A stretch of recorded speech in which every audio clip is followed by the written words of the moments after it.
It is great to be back in Ohio. We love Ohio. You remember Ohio? Oh, boy.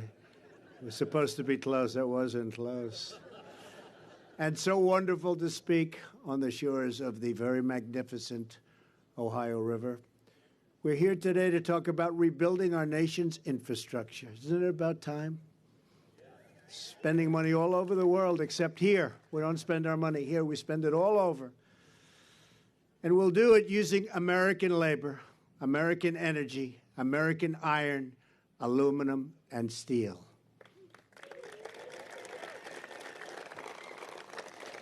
We believe in the dignity of work and in the greatness of the American worker. No worker like our American worker. I want to thank Secretary Perdue, Secretary Zinke, and Administrator Pruitt for joining us today. And you saw what we did with our great administrator. You saw what happened last week with the so-called Paris Accord.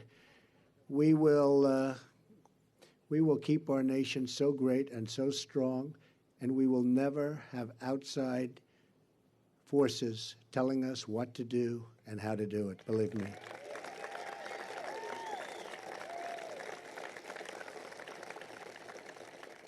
That would have been a huge anchor on our country. I'm also grateful that Governor Matt Bevin, his wife Glenna, and his family could be here, along with Lieutenant Governor Janine Hampton from Kentucky. Great place. Where's Janine? And Lieutenant Governor Mary Taylor from Ohio. Thank you, Mary. Thank you very much. We're also very excited to be joined by top labor leaders in the United States. I've negotiated with these people for so long. They're tough, but they get the job done, right? Right? Together, we're going to put our skilled tradespeople back to work. Sean McGarvey is here with us today, president of the North American Building Trades Union. Sean took part in one of our very first meetings at the White House. That was a great meeting, Sean, and was there with us when we issued the long-awaited approval for the Keystone XL pipeline, which has started. After years and years of stagnation, they said that's never going to happen. We got it started. It's going to happen, and it's about 48,000 jobs. It's a big job. And that's just the beginning. We have many other things happening, including, as you know, the Dakota pipeline, also moving along and very rapidly. We will also welcome Eric Dean, president of the United Iron Workers, and Terry O'Sullivan of the Laborers International Union of North America. I will proudly say to you all today what I told you and told our labor unions 2 months ago in Washington. As long as I am president, America's labor leaders will always find an open door at the White House. We had a great day. We love our workers. We're also pleased to be joined by executives from Marathon Petroleum, Bunge North America, CF Industries, Peabody Energy, Alliance Coal, AK Steel, Nucor Steel, Scott's, oh, you like that company, I guess. Scott's Miracle Grow, and many others who are ready to help us build the roads, the bridges, the tunnels, and the waterways of tomorrow. And they're currently working very hard. In fact, I brought a couple of the greatest builders in America, Steve Roth of Vornado, Richard Lefrak of Lefrak. Where are you guys? Come here, come here, come here. Come up here, Steve. These people aren't used to this. You know, they like to build. They don't know about this. Get up here, Richard. Two of the great builders of our country. Come here, Richard.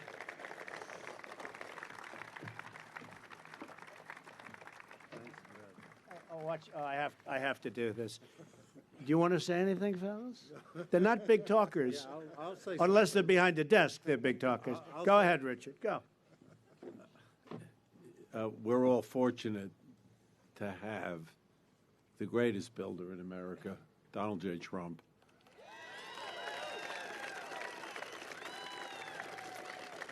standing behind an infrastructure program which America sorely needs and is ready to implement. Donald, President Trump, thank you.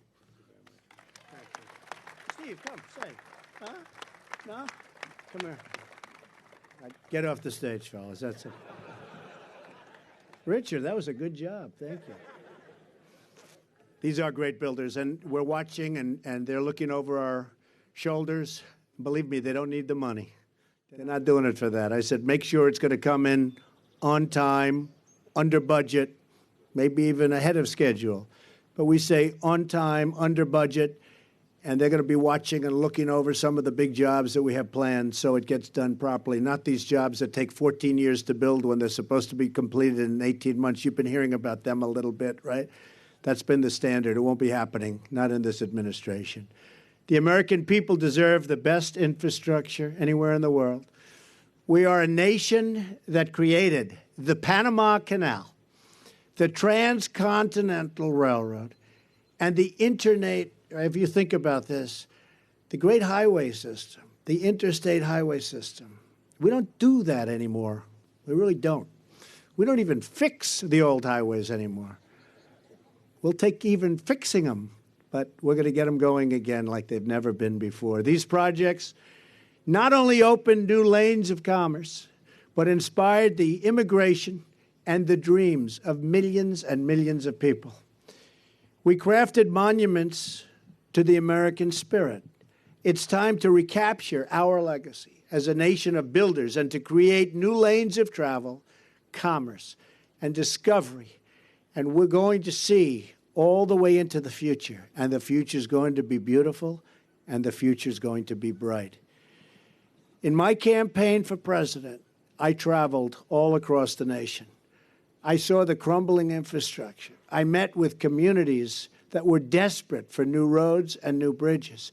Bridges were so dangerous, they couldn't use them. They were worried they'd fall down, and you've seen that happen. And I heard the pleas from the voters who wanted to know why we could rebuild.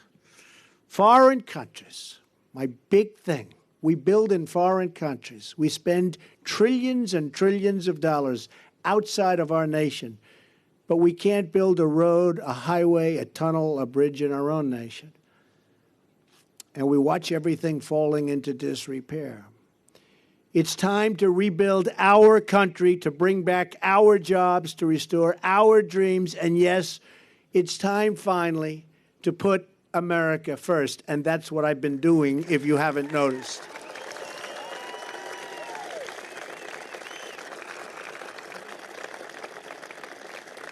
While it's very early in the administration, I think everyone has noticed, right?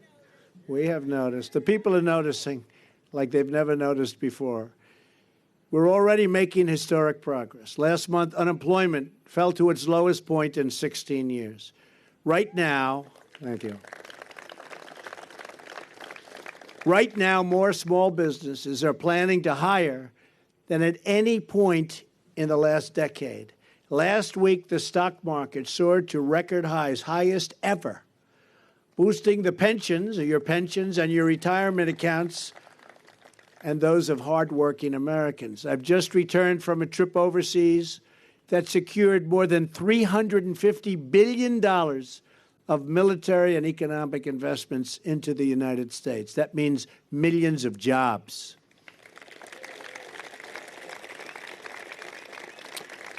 And I want to thank the King of Saudi Arabia, King Salman. Spent a lot of time together, and they're doing a great job. They're going to be doing something very special. You see it with terrorism, the funding of terrorism. It's going to stop. Got to stop the funding of radical Islamic terrorism, and they're going to stop.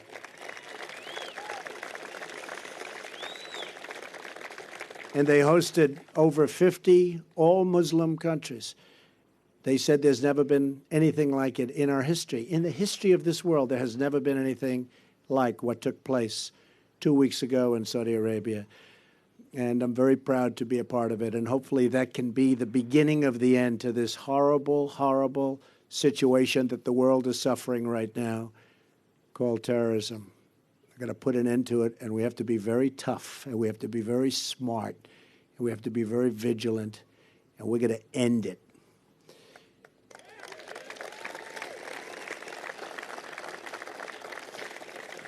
In my meetings with foreign leaders from many countries, I sent a clear message that America expects fair trade, a level playing field, and so many other things that we're demanding for our workers and for our companies. Every other country looks out for their interests. It's time that we finally start looking out for our interests in the United States. No longer will we sacrifice American jobs, factories, and wealth. The theft of American prosperity has come to a screeching halt, folks. And a new era of American greatness is about to begin, and you see it. It's already beginning. We're going to restore America's industrial might. And I look here and something, those barges, they've been waiting for us to say hello. The captain says, please wave. Hello, Captain. He put up that big, beautiful American flag. Creating the jobs and tax base to put new infrastructure all over our country. That's what's happening. But to achieve our full economic strength, we must repeal and replace Obamacare. Since Obamacare's implementation began, premiums have increased by an average of 75% in Kentucky and 86% in Ohio. Just yesterday, we learned that the last statewide insurer in Ohio is leaving. Have you folks heard about that? That's it. Bye-bye. Wave goodbye. What a mess. That could mean another 20 counties and 19,000 people will have no plans. The House of Representatives has done, and the House of Representatives has been working, I will tell you, very, very hard. It's done its job in passing along an Obamacare replacement bill. Now it's time for the Senate. Mitch McConnell is working very hard to act and to save Americans from this catastrophic event, because Obamacare is dead. Obamacare was one of the biggest broken promises in the history of politics. Remember, you can keep your doctor, you can keep your plan. Didn't work out that way. You end up paying not to have insurance because it was cheaper. But there's another major promise that Washington has repeatedly broken, and that is the one where we are here today. It's a promise that's gone unheeded, and it's called restoring America, restoring our country. The promise of a safe, reliable, and modern infrastructure. It hasn't been kept, but we're going to keep it. American lives and livelihoods depend on our action together. That's why I'm calling on all Democrats who honestly have really been obstructionists. Boy, have they tried. I mean, every single thing. On health care, I won't get one vote. Obamacare is crashing. It's dead. It's in a death spiral. As the head of one of the biggest insurance companies said, it's in a death spiral. And we're coming out to do good, not to do bad, to do good. We won't get one Democrat vote. Think of it. They're just obstructionists. Every single thing is obstruction. I don't think, honestly, if I were in that party, I wouldn't be doing it that way. I'd be doing positive things. That's why they lost the House, they lost the Senate, they lost the White House. People don't want to see what's going on. They want to see us all come together, but I just don't see them coming together. They're obstructionists. I'm calling on all Democrats and Republicans to join together, if that's possible, in the great rebuilding of America. Countless American industries, businesses, and jobs depend on rivers, runways, roads, and rails that are in dire and even desperate condition.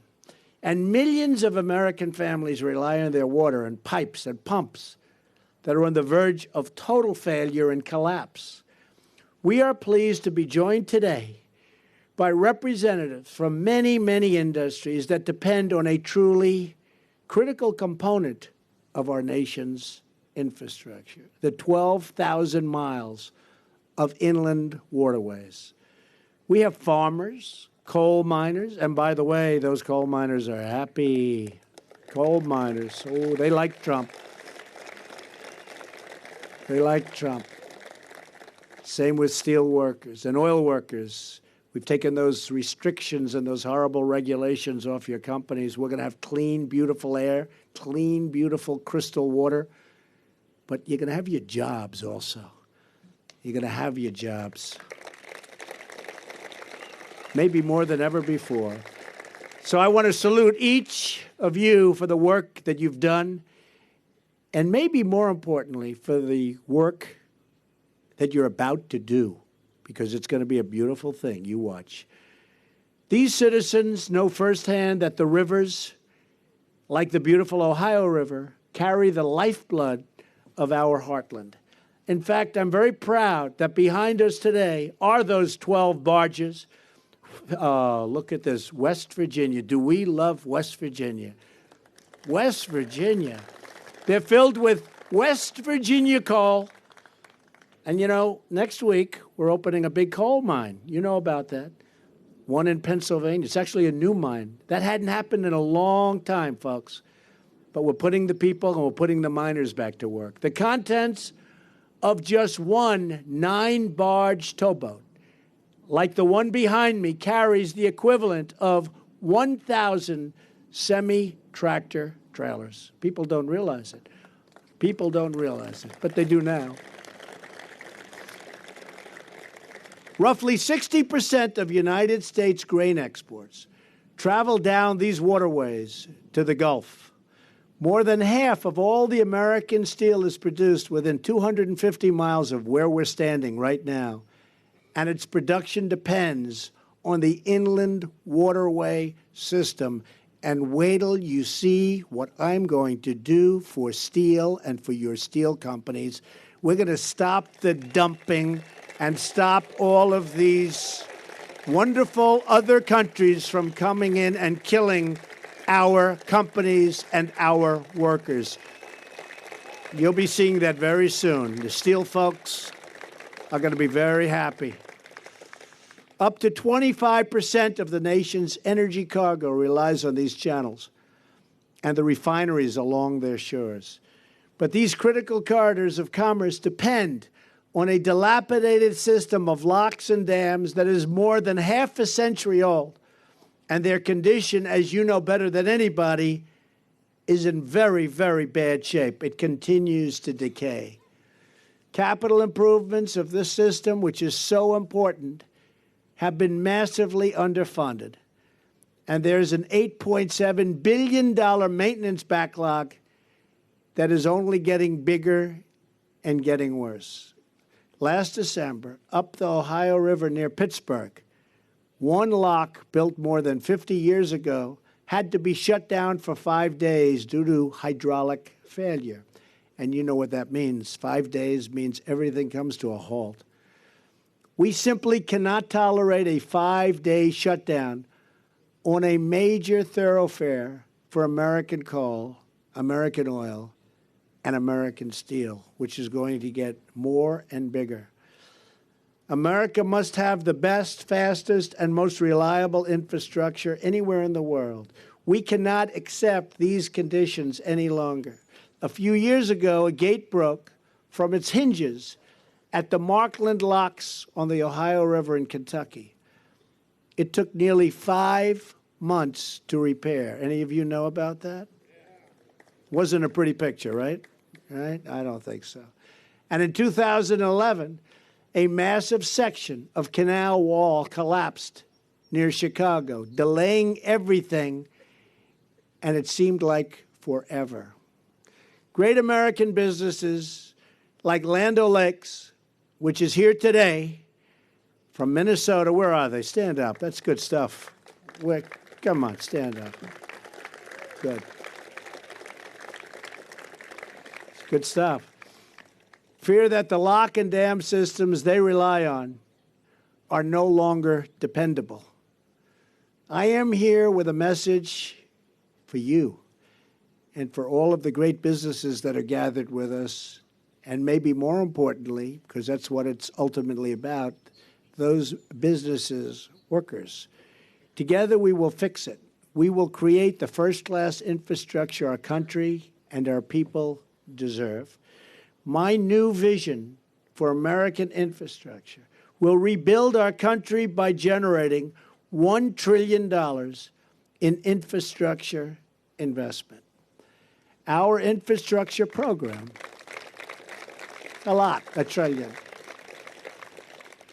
You know, as of a few months ago, we spent $6 trillion in the Middle East, along with the death of so many incredible people, and along with all of the other problems that you've been watching every night on television and reading about in the papers.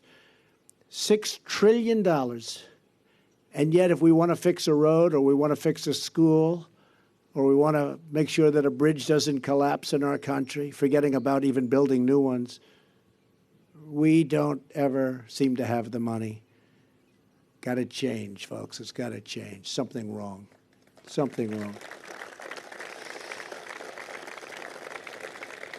Our infrastructure program will be based on forging new partnerships and demanding new accountability for every federal taxpayer dollar. Under this vision, the federal government will drastically reduce burdensome regulations, which we've already been doing. We have some more to go, but it's going rapidly.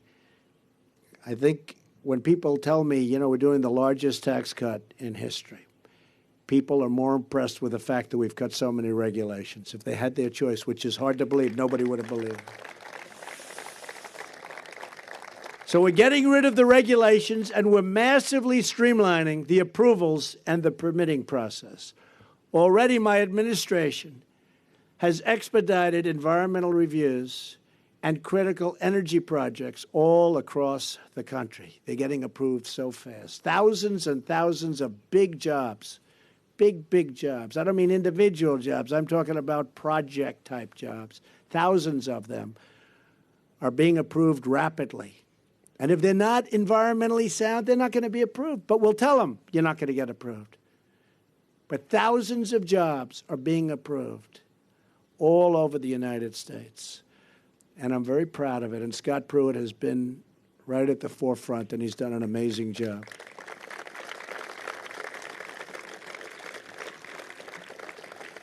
And it hasn't been that easy for him, has it, Scott? But he likes it. He likes to see people go back to work.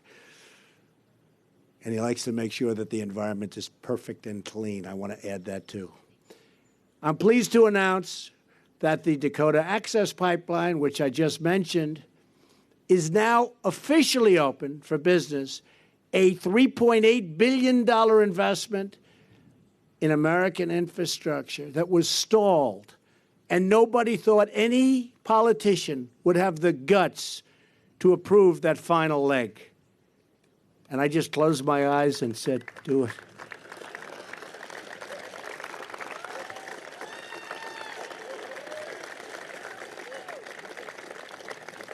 Think of it to a company standpoint. They build this massive pipeline going for miles, then they have to hook it up a little section, and they're stopped. And I said, that's not fair. And you know, when I approved it, it's up, it's running, it's beautiful, it's great. Everybody's happy. The sun is still shining. The water is clean. But, you know, when I approved it, I thought I'd take a lot of heat, and I took none. Actually, none. People respected that I approved it. But I take so much heat for nonsense that it probably overrode. It probably overrode the other.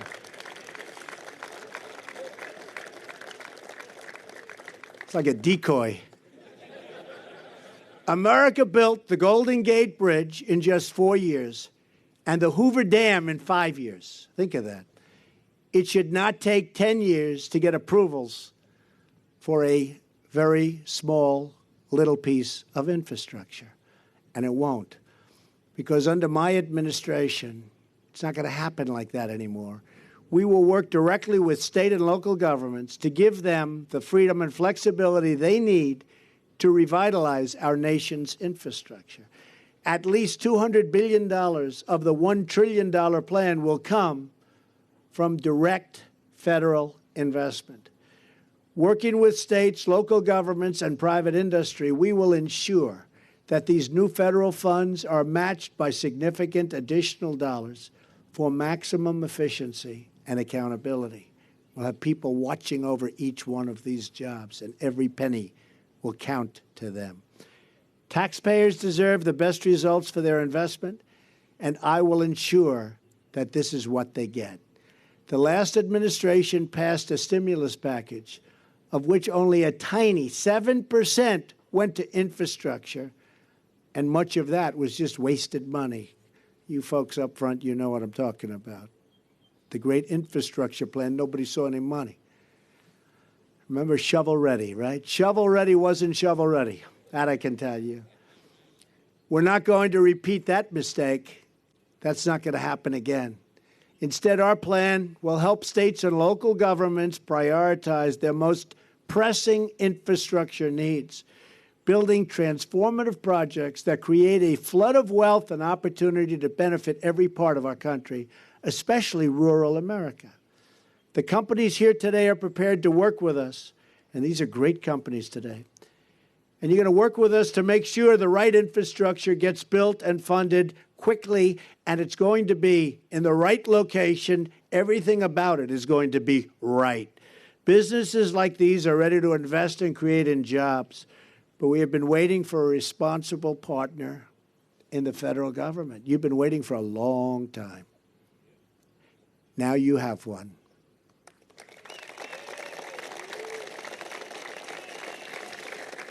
So I want to thank all of the great workers for being here today. I want to thank all of the great business leaders. You have some business leaders that are legendary people in the audience, running massive, massive companies and being slowed down, but now they'll be able to speed it up. Not only are we going to repair much of the depleted infrastructure, but we're going to create brand new projects that excite and inspire, because that is what a great country does. That is what a great country has to do. America wants to build. Across the nation, our amazing construction workers, steel workers, iron workers, fitters, electricians, and so many others are just waiting to get back to work. With the talent and skill they represent, which, believe me, I grew up in the building business. I know the talent and the skill and the courage and everything else that they have. There is no limit to what we can achieve. All it takes is a bold and daring vision and the will to make it happen. Nearly 2 centuries ago, one American governor had just such a vision and a will. His name was Governor DeWitt Clinton. As the governor of New York State, he dreamed of a canal stretching nearly 400 miles to connect the Atlantic Ocean in the east with the Great Lakes in the west. He predicted that its construction would place New York City at the very center of worldwide commerce. He took the idea to Washington, but President Thomas Jefferson, great president, didn't agree with him, and he dismissed that concept as total madness. I'd like to thank all of the people that helped so much in that incredible event, and I think that Jefferson simply understood who he was and who he was dealing with, because if you want a New Yorker to do something, just tell them, like our great past governor, that it's impossible to do. The governor didn't give up, and New York State achieved what they thought was the impossible. And when the Erie Canal opened in 1825, he was on the first boat. He personally deposited a bucket of water from the Great Lakes into the New York harbor. The new canal exceeded even the governor's bold vision. It dramatically reduced the time and cost required to transport goods from the heartland.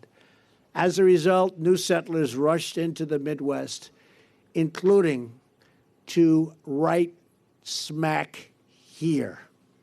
Probably some of you indirectly, right? Definitely some of you. Just as the daring dreams of our ancestors opened new paths across our land, today we will build the dreams that open new paths to a better tomorrow. We, too, will see jobs and wealth flood into the heartland and see new products and new produce made and grown right here in the USA, and you don't hear that much anymore. We will buy American, and we will hire American.